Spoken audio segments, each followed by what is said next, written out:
kita. Saudaraku, Yesus mengasihi kita.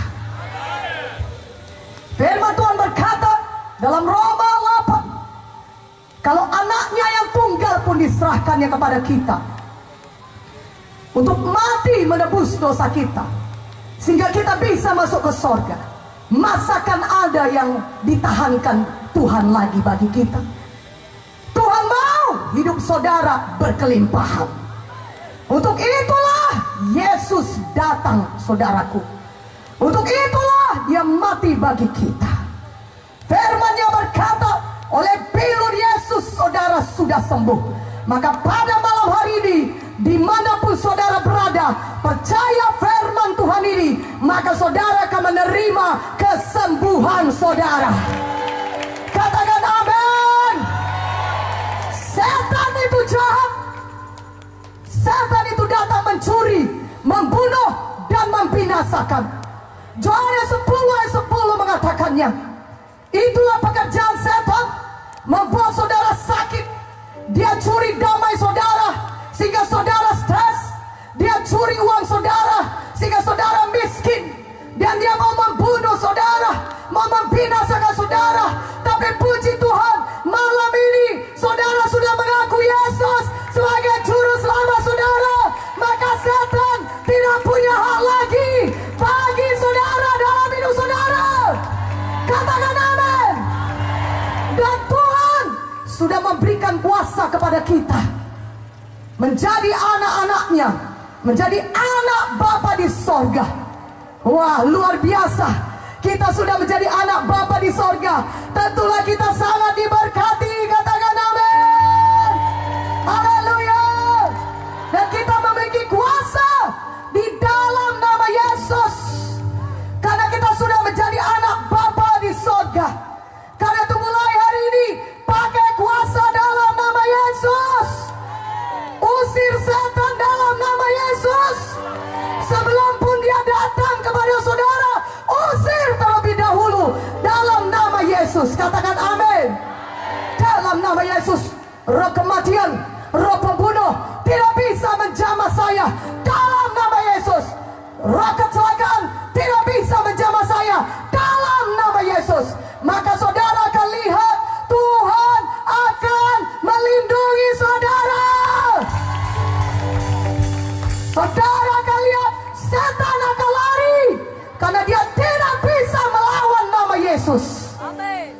Firman Tuhan berkata, usir setan, lawan setan dalam nama Yesus, maka ia akan lari daripadamu. Pakai kuasa dalam nama Yesus. Amin. Pada malam hari ini, saya mau menunjukkan kepada saudara kuasa firman Tuhan yang sama berkuasanya dengan Tuhan Yesus sendiri. Banyak orang berkata, itu mujizat sudah lama berlalu. Tidak ada mujizat lagi, karena Tuhan Yesus sudah di sorga. Dulu pada waktu zaman Tuhan Yesus duduk di bumi ini, tinggal di bumi ini, ada mujizat, karena Tuhan Yesus ada di bumi. Saya mau katakan kepada saudara, dulu ada mujizat, sekarang juga masih ada mujizat. Karena Yesus Kristus tetap sama, baik kemarin, hari ini, maupun selama-lamanya. Berikan kemuliaan bagi Tuhan Yesus. Lebih meriah, lebih meriah, lebih meriah. Haleluya. Yang rindu mujizat Tuhan, katakan amin. Katakan amin. Kuasa firman Tuhan masih ada sampai saat ini, karena Yesus Kristus tetap sama. Amin.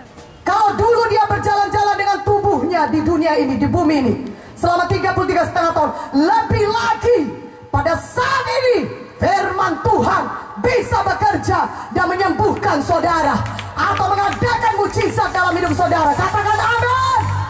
Haleluya. Walaupun Tuhan Yesus tidak ada dengan tubuhnya di bumi ini pada zaman sekarang ini, tapi ada kuasa firman Tuhan yang sama berkuasanya dengan Tuhan Yesus sendiri. Katakan amin dengan lebih kuat. Buka Alkitab kita dari Yohanes 4. Mari buka Alkitab saudara dari Yohanes 4.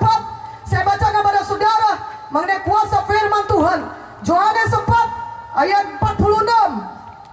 Ayat 46, saudaraku yang kekasih, sampai 54. Maka Yesus kembali lagi ke Kana di Galilea, di mana ia membuat air menjadi anggur. Dan di Kapernaum ada seorang pegawai istana, anaknya sedang sakit. Ketika ia mendengar bahwa Yesus telah datang dari Judea ke Galilea, pergilah ia kepadanya, lalu meminta supaya ia datang dan menyembuhkan anaknya, sebab anaknya itu hampir mati. Maka kata Yesus kepadanya, jika kamu tidak melihat tanda dan mujizat, kamu tidak percaya. Pegawai istana itu berkata kepada Tuhan, datanglah sebelum anakku mati. Kata Yesus kepadanya, pergilah, anakmu hidup. Orang itu percaya akan perkataan yang dikatakan Yesus kepadanya, lalu pergi. Ketika ia masih di tengah jalan, hamba-hambanya telah datang kepadanya dengan kabar bahwa anaknya hidup. Ia bertanya kepada mereka, pukul berapa anak itu mulai sembuh?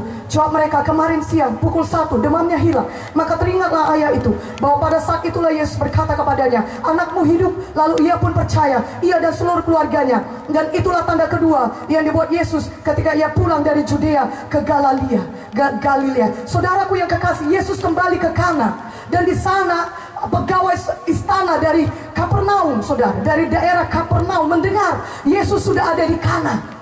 Dan pegawai istana ini anaknya sakit, anaknya hampir mati. Ketika dia tahu Yesus ada di Kana, dia jalan dari Kapernaum. Dia jalan jauh, itu kira-kira 40 km sampai ke Kana. Saudaraku yang kekasih dalam nama Yesus, pegawai istana itu jalan demikian jauh menjumpai Yesus, berkata, Yesus, anakku sakit dan hampir mati, mari datang ke rumahku, sembuhkan dia. Tetapi Tuhan Yesus berkata kepadanya, engkau mau aku datang kepadanya? Engkau mau datang aku jalan ke Kana sampai ke Kapernaum? Kalau kau tidak melihat tanda demikian, engkau tidak percaya. Tapi sekarang aku berkata kepadamu, kata Tuhan Yesus, aku berfirman kepadamu, pulanglah, pergilah, anakmu hidup. Katakan amin. Dan pegawai istana ini percaya. Dia harus pulang kembali ke rumahnya di Kapernaum. Tapi dia percaya, walaupun Yesus tidak datang ke rumahnya, tapi ada firman Tuhan. Tuhan mengucapkan firman-Nya, pulanglah, anakmu hidup. Dia percaya. Mana amin yang lebih kuat, aminnya? Dia percaya.